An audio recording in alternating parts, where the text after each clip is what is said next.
Bom dia! Começando mais um Despertando com o Dharma. Dharma do Buda, Siddhartha Gautama. Hoje é dia 5 de dezembro, uma terça-feira. Retomando o Dharma. Bom dia, Laura. Olha quem tá tocando, Laura, nossos amigos aí. Reconheceu? Reconheceu quem é, Laura? O Sense e o Solon. Bom dia, Natalina. Bom dia, Ângela. Bom dia, Conceição. Tudo bem, Conceição? Como é que tu tá? Mande notícias, quero saber de ti. Mande um WhatsApp, quero saber como é que tu tá. Sim, né, Laura? São as figuras, né? Bom dia, Mauro. Olha quem tá tocando, Mauro. O Solon e o Sense. Bom dia, Stanley. O Solon e o Sense são dois artistas, músicos locais, aqui de Lajeado. Bom dia, Eliana. Grandes músicos, assim. O Solon, principalmente, toca todos os instrumentos, todos. É impressionante. O Sense é mais cordas, né? E poesia, vocal. Bom dia, Dene. Bom dia, Eliana. E o... Bom dia, Ana Tereza. Bom dia, William. Tudo bem, gente? E o Sense está fazendo um mural aqui em casa, que quando ficar pronto eu vou tirar foto e mostrar para vocês. Algo surreal. Ele está aqui já há uma semana fazendo, vai levar mais uma semana. Tá ficando algo... Bom dia, Carla. Tá ficando lindo. Então aí é o trabalho dele como artista, né? Porque o Sense é músico, poeta, artista plástico, é multi, assim. Tem umas esculturas, tem uns quadros. A música dele é lindo, tudo é lindo. São duas figuras bonitas. Bom dia, Derli. Então é isso, essa música se chama Morte Certa, está no Spotify, do grupo 2 de voz, que são os dois, né? Solon e Sense, ok? Não é porque são meus amigos, mas é porque realmente a música é boa. Esses arranjos já é do Solon, aí é ele tocando. A gente chama ele de reizinho. Viu, Mauro? Quando tu falar com o Solon, tem que chamar ele de reizinho. Ele é o reizinho. Não, tem que ver o que a gente incomoda ele por causa disso. Tô só enrolando aqui, já chegaram? É o reizinho.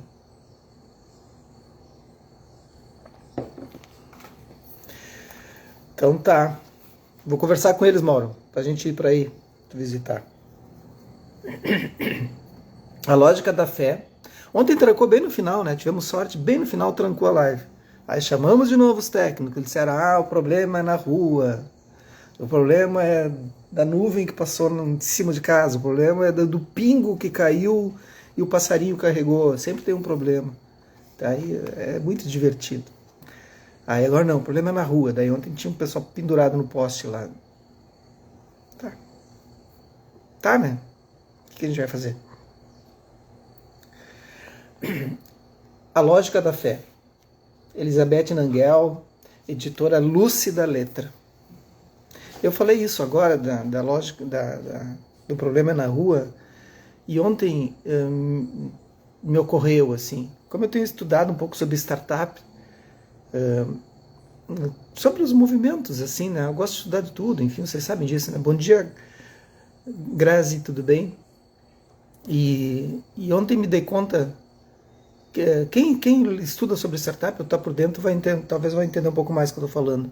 Viver é uma startup. Esse foi o slogan que eu cheguei, anotei ontem, assim, esses insights, assim, eu vou anotando. Porque a startup, a ideia dela é lançar qualquer coisa, né? Lançar e ver o que vai acontecer. Bom dia, Isis. Lançar e ver o que vai acontecer, né? Tu não espera aprimorar aquilo e aquilo dar certo e aí fazer todos os milhares de testes. Eu li o livro do Elon Musk, que está aqui, a biografia dele. É uma bíblia, né? Um troço gigantesco, está aqui, ó. Uma figura... Como eu disse, não idolatro ele, não tem nenhum... Acho que ele é um babaca. mas ele é um gênio. Tem muitas coisas interessantes, assim, mas tem muitas coisas que não fazem o menor sentido. Assim, ele como pessoa é um ser que não me atrai, assim. Mas aí as pessoas perguntam, por que tu está lendo isso? Porque eu quero entender como essas figuras desses que estão moldando o mundo. Porque é esse mundo que a gente está estudando aqui nesse livro. Não adianta eu aplicar a originação dependente num lugar ilusório, num lugar em que eu tenho que me retirar para um retiro, retirar para um templo, ficar em casa, não roçar no mundo, né? Não vai adiantar nada. Eu tenho que ler sobre essas figuras, eu tenho que olhar sobre esse mundo, como é que eles estão olhando, para aplicar a originação dependente ali. Senão não vai fazer sentido. Por que o mundo é uma startup? O mundo é uma startup porque a gente não está pronto. E aí as pessoas dizem, eu ouço muito isso, né? E eu também passo por isso, obviamente, né? Todo mundo, todos nós passamos por isso. Em que a gente não está pronto para nada. A gente vai se aprimorando com o tempo, como uma startup, né? Uma empresa de startup, um projeto, uma ideia, né? Ela vai se aprimorando e é lançada no mercado. Olha o iPhone, né? Quantos upgrades tem que fazer qualquer aparelho, né? Principalmente o iPhone, que é a referência, enfim. Então, viver é uma startup. E isso nos tira, quando eu digo isso, isso nos tira um peso das costas. Porque, de qualquer forma, isso vem de encontro àquilo que eu falo sempre. Não se leve tão a sério. Ontem eu fui dar uma palestra em Porto Alegre para os diretores, a Direx, que eles chamam, né, do Sicredi. Então, eles se reúnem uma vez a cada 15 dias em algum lugar do Brasil, ou São Paulo, ou Porto Alegre. Estava em Porto Alegre, a diretoria, são só 10 membros da diretoria de todo o Sicredi do Brasil, e aí me chamaram para ter uma fala sobre mindfulness, sobre as experiências de meditação. E foi muito legal, foi um prazer, assim, fui lá no Hotel Hilton, em Porto Alegre, para falar sobre isso. E lá pelas tantas, um dos diretores me diz, mas numa reunião, Jefferson, como a gente pode se comportar sabendo que teus milhares de funcionários, não sei quantos mil funcionários possuem no Brasil, estão surtando, estão preocupados, enfim. E nós, como a gente pode não surtar com isso? E uma das coisas que eu disse foi, não se leve tão a sério. Por quê? Porque a vida é uma startup. Entenderam a volta que eu dei? E eles sorriram com aquilo, eles disseram, pô, tu tem toda a razão. Não se levem tão a sério. São presidentes, é a alta cúpula do super banco, né? Um super banco conhecidíssimo, assim. Mas não se levem tão a sério. É só uma passagem. Vocês estão também construindo tudo isso. Então, viver uma startup. Por que tudo esse comentário que tem a ver com o livro? Tudo, gente. Não adianta eu estudar o budismo e não conseguir aplicar nesse processo e achar que eu estudando eu vou me livrar de sofrer, vou me livrar de me aprimorar, vou me livrar de tudo isso. A vida é uma startup, né, nega? Bom dia. Vamos lá? Fez sentido isso para vocês? Ou seja, por que tira um peso das costas? Porque eu estou me aprimorando. Se eu errar, tudo bem. Se eu falhar em alguma coisa, tá tudo bem. Se não der certo aquele meu plano, tá tudo bem. É óbvio que tu não vai errar machucando alguém, não vai fazer de propósito. Aí tem outro problema, né? Aí é um outro problema. Estou me referindo a pequenos deslizes que a gente tem na vida, né? Então, se você nesse momento está se colocando chibatadas assim, porque erra, porque não sabe isso, não sabe aquilo, relaxa, não se leve tão a sério. A nossa vida é uma startup. Só isso. Feito?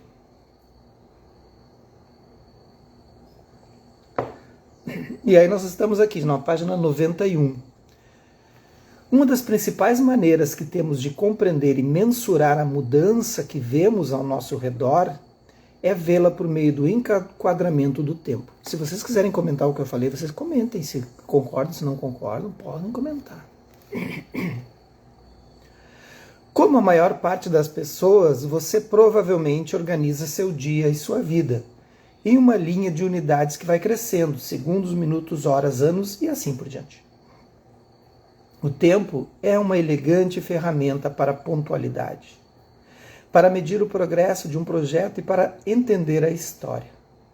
Mas o tempo nada mais é do que um acordo consensual que nos ajuda a identificar e a navegar pela mudança. Bacana, né? Um acordo consensual. Uma vez que o tempo não existe, né? Uma vez eu falei isso. O tempo é uma criação do desejo. Pensem sobre isso. O tempo é uma criação do desejo. Tom O'Brien, o cronometrista oficial do Instituto Nacional de Padrões e Tecnologia, em Boulder, Colorado, disse uma vez na rádio: em minha opinião pessoal, o tempo é uma construção humana, uma maneira de colocar alguma ordem neste universo tão fascinante e complexo que nos circunda. Eu já digo, essa é uma frase minha, que o tempo é uma criação do desejo. O trabalho de Tom é manter o relógio marcando o tempo no ritmo exato.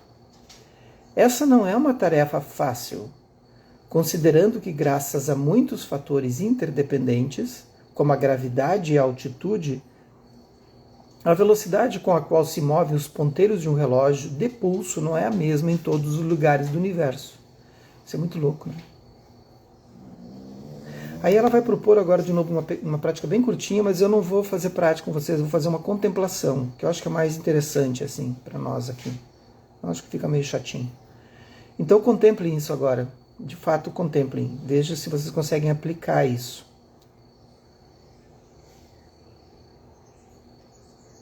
Então, parem o que estão fazendo e contemple, apenas contemple. Pode continuar tomando seu cafezinho. Comece tentando localizar o momento presente. Você pode descobrir que no mesmo instante que concebe o presente, ele já se dissolveu. Então isso a gente já sabe, né? Cada momento, um momento já foi, né? Bom dia, Lu. Você poderia até dizer que o presente agora é o futuro, ainda que ele esteja sempre apenas um passo adiante de você. As pessoas costumam falar sobre viver no presente, mas você consegue encontrar um momento presente? Complicado, né? A gente diz no momento presente, esteja no momento, esteja no aqui e agora. Só que aqui agora está se movimentando a cada... A gente vai diluindo aquilo, olhando. Tá, e aquilo está sempre em mudança, né? Se tal coisa pudesse ser encontrada, precisaria, por definição, ter certa duração para distingui-la do passado e do futuro. Então, será que a gente olha o presente ou a gente está o tempo todo olhando o futuro? Quanto tempo dura o presente? A duração do tic-tac de um relógio. Veja se o que você chama de momento presente não é uma composição de muitos momentos. Você pode apontar um instante em que o passado se torna presente ou que o presente se torna futuro? Basta que haja uma unidade de tempo, um momento separado, para que você possa dividi-lo ainda mais em passado, presente e futuro. Bom dia, Gracia. Então, até o presente é uma construção.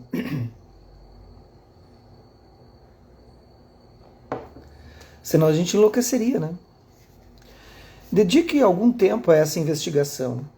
Examine profundamente, usando sua habilidade de observar diretamente as coisas. Não abdique dessa investigação, entregando-a a uma mente que define fronteiras artificiais em torno da experiência, como a ideia de momentos e de tempo. Busque por um momento isolado que não seja feito de momentos menores. Veja se consegue capturar o tempo. Veja se a experiência de fato surge em unidades isoladas. A mudança é um aspecto daquilo que você se refere como contínuo. Em um modo grosseiro, você vê as coisas surgindo em momentos sequenciais, passado, presente e futuro. Mas quando olha diretamente para a experiência, você vê de fato o momento em que uma coisa muda e passa a ser outra coisa? Imagine desenhar uma linha sobre a superfície de um lago plácido. Embora veja a linha, você nunca vai ser capaz de localizar na água onde ocorre seu surgimento ou sua dissolução. Surgimento e dissolução parecem ocorrer simultaneamente. Ou talvez seja bem o contrário disso.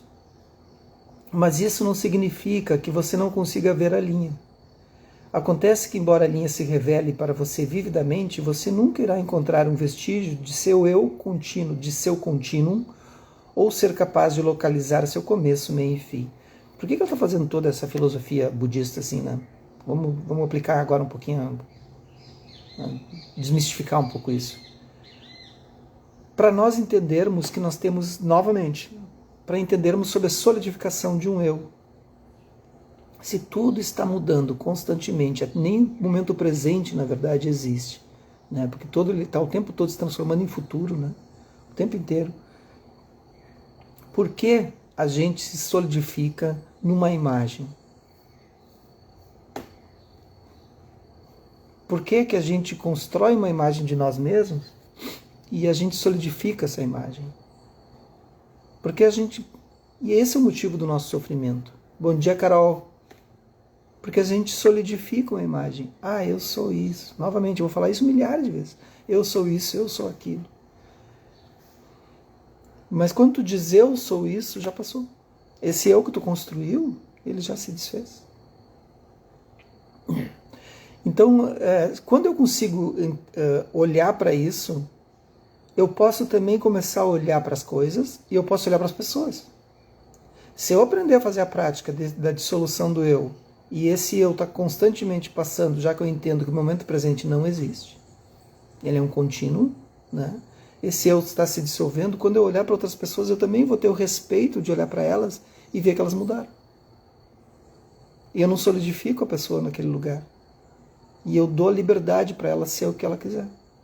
Então, se eu já chego julgando a pessoa, né, ou julgando a mim, eu me solidifico. Aí eu sofro. O sofrimento está nisso. O sofrimento é porque a gente solidifica esse eu, nessa existência. Não dá possibilidade de ser mais nada. O eu quer continuar se transformando. Estava pensando agora, surgiu também outra analogia que dá para fazer para entender melhor isso. É como aquela disputa da tartaruga e o coelho, né? Ou a lebre, né? Mais rápido, a lebre. Imagine que a lebre é a mente e a tartaruga é nosso corpo. Agora imagine que a lebre está no corpo da tartaruga. Deve ser um inferno para ela. E é isso que nós vivemos. Nós temos uma lebre, que é a nossa mente, e o nosso corpo não acompanha. Por quê? Porque ele é o tempo todo manipulado pelos julgamentos. Manipulado pelos julgamentos. E os nossos pensamentos também são a tartaruga. Porque ele é manipulado o tempo todo. Por um corpo, por um pensamento, por uma memória e tudo mais. E tudo vai se solidificando e vai travando. Só que a nossa mente é muito ágil. Muito ágil, ela não quer ficar travada naquilo. Aí a gente resolve ser enfermeiro. Aí a gente resolve ser pintor, resolve ser músico e pronto. E fica preso naquilo por 40 anos. Pode ser o que tu quiser. Não é louco isso? Claro que tu tem que solidificar uma carreira para ter ganhos. A vida existe absoluta e, né? Então, essa realidade a gente tem que continuar vivendo. Mas é uma construção também. Conseguem perceber isso? Quanto isso é libertador? Bom dia, Patrícia. Bom dia, Rosana. Isso é muito libertador. Mais uma vez, encontra uma posição. Então, aqui ela vai fazer mais uma prática, mas aí a gente vai fazer uma contemplação, né? Que é bem curtinho. Aí ela vai dizer assim, determine o instante exato no qual a noite se torna amanhecer.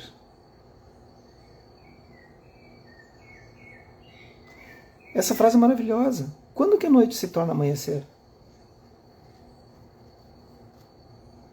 Dá para levar também para uma pergunta muito clássica do Zen, né? Como é o seu rosto antes de nascer? Ou como era seu rosto antes de nascer? Quando você nasceu? Vocês conseguem imaginar? Quando se deu o nascimento? A gente sabe, né? No budismo a gente não vai dizer que o nascimento se dá quando a mãe pare o bebê, né? Nem quando ficou grávida, né? Nem quando o óvulo encontrou o espermatozoide encontrou o óvulo. Nada disso. É muito antes. Quando aconteceu isso, né? Mais uma vez, você pode inicialmente pensar que o amanhecer surge quando você se depara com o brilho de luz, no horizonte ou quando já consegue enxergar as linhas da palma de sua mão. Mas quando você olha de modo mais aproximado, você consegue determinar precisamente quando esse amanhecer começou.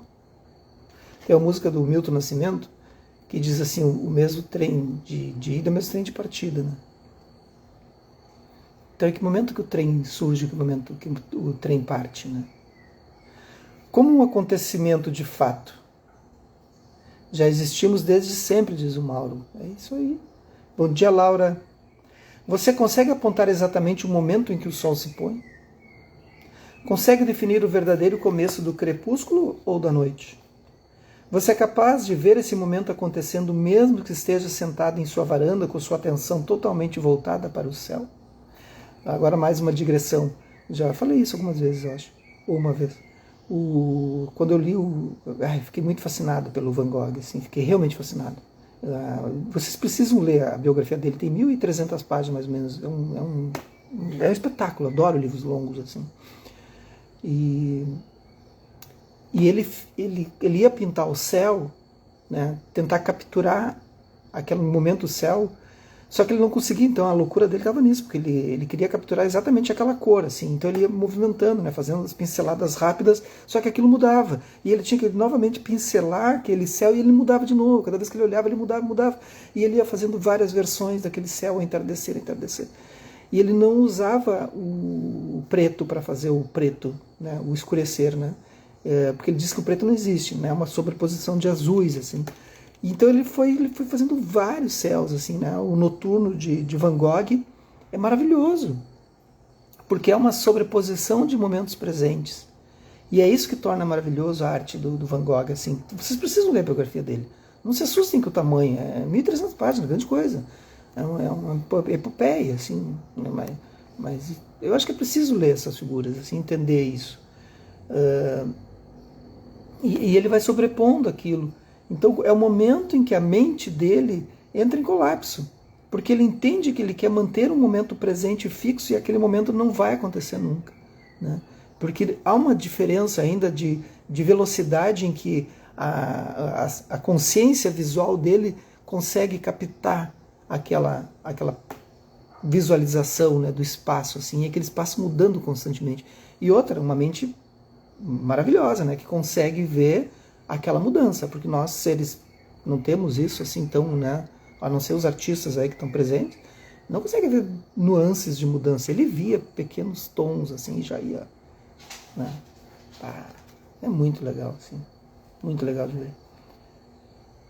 E se você for um pai ou uma mãe, pergunte-se o seguinte: você se lembra do momento em que seu filho ou filha se tornaram um bebê, uma criança ou um adolescente?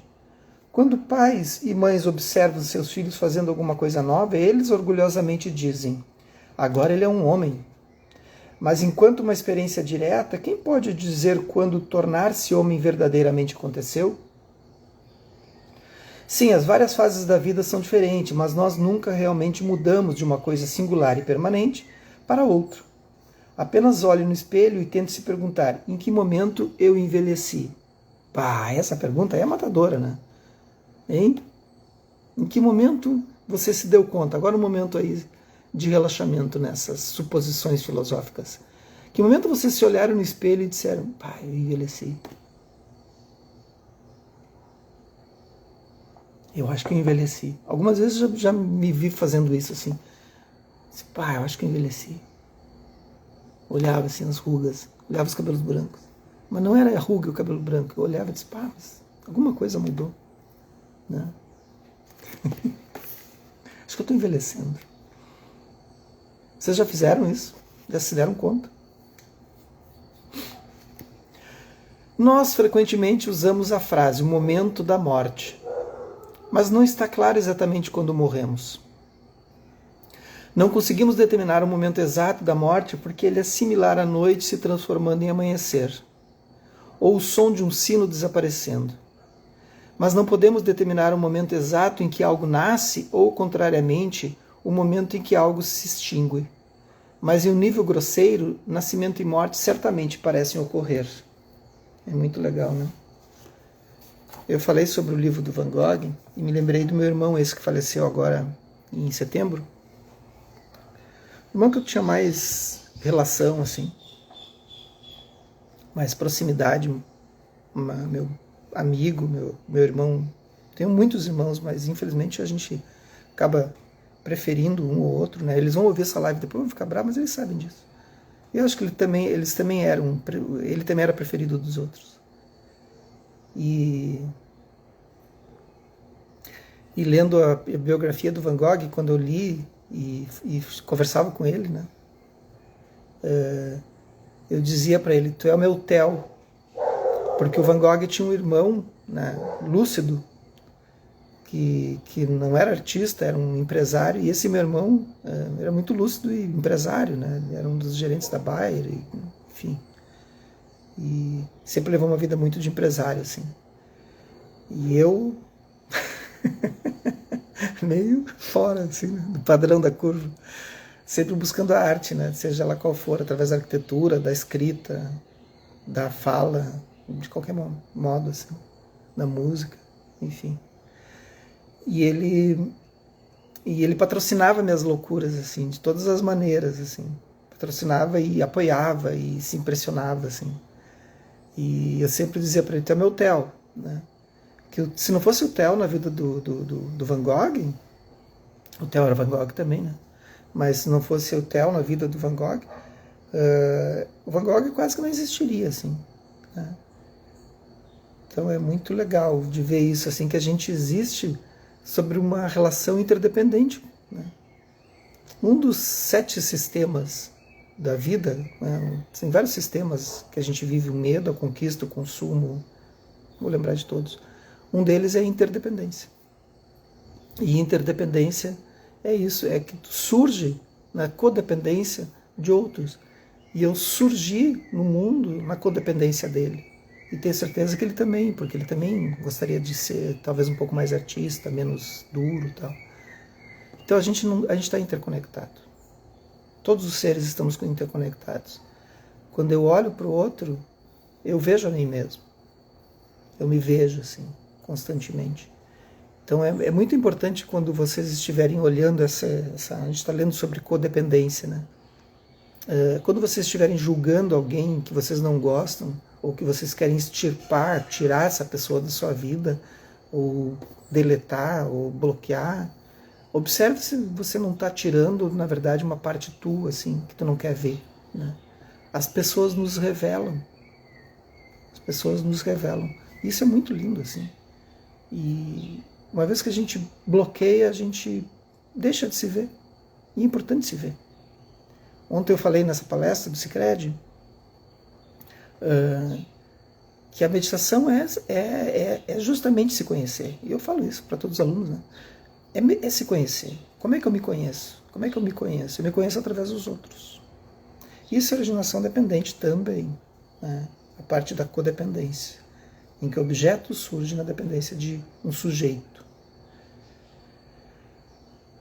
Faz sentido isso para vocês? Vamos lá?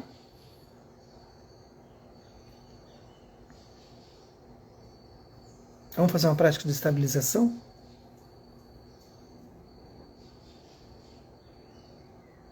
Então, ao fazer uma inspiração profunda pelas narinas,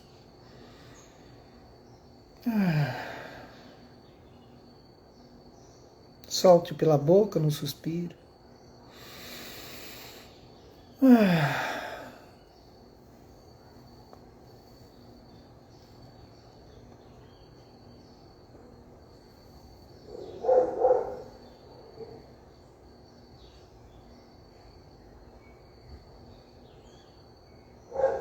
Vai deixando que o corpo e a mente vão se acomodando nesse lugar, nessa espaçosidade.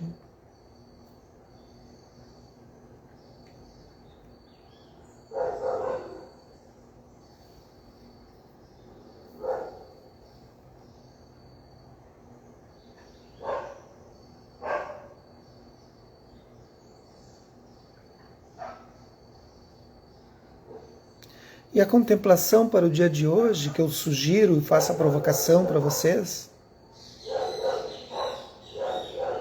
É a cada momento que vocês se depararem com uma situação ou pessoa e surgir um momento de talvez de tensão ou de alegria, felicidade, êxtase, prazer, raiva, inveja, ciúmes, qualquer coisa, qualquer emoção que surja, antes de fazer qualquer julgamento ou se sentir mal por isso, apenas olhe esse surgimento codependente, que você surge na dependência de uma situação ou de uma pessoa. Veja o surgimento. Perceba o que está surgindo. E quando surge, quais as sensações que eu tenho no corpo e quais pensamentos? Essa percepção é um milésimo de segundo. Tentem ver a mente criando um eu. Ela vai fazer isso várias vezes por dia, milhares de vezes por dia. Tentem pegar ela no pé, no contrapé, ela criando um eu, uma identificação. Aí começa a meditação Vipassana. Certo? A meditação Vipassana começa com essa percepção, quando o eu cria o eu. Que os méritos desse nosso encontro, dessa nossa prática, se expandem e toquem a todas, todos, todas, e que nós possamos nos tornar um caminho iluminado. Um bom dia e até amanhã.